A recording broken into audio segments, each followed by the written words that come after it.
మన లైఫ్లో ఎవరి మీద ఎక్కువ డిపెండ్ అయిపోతే వాళ్ళు చేసే చిన్న చిన్న మిస్టేక్స్ కూడా మనకు కనపడవు. వేరే వాళ్ళు మనకి ఎవరు చెప్పినా కూడా వాళ్ళు మిస్యూజ్ చేస్తున్నారు, మిస్టేక్ చేస్తున్నారు, మీరు గుడ్డిగా నమ్మేస్తున్నారని మనకి దాన్ని నమ్మాలనిపించదు. ఎందుకంటే మనం బ్లైండ్గా వాళ్ళ మీద రిలై అయిపోయి ఉంటాం. అలా చేయరు అనుకుంటాం.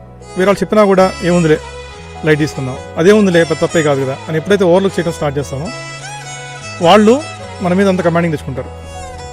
ఒక స్టేజ్లో ఏమవుతుందంటే మనకి తీరని ద్రోహం చేసి బయటికి వెళ్ళిపోతారు.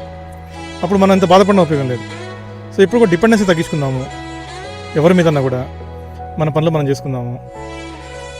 మనం డిపెండెన్సీ తగ్గించుకుంటే రేపటి రోజున ఎటువంటి పరిస్థితిని ఎదుర్కోగలుగుతాం. లేకపోతే పరిస్థితి చేజారిపోతుంది, మనం బయటపడలేం. అర్థమైందనుకుంటా. Thank you.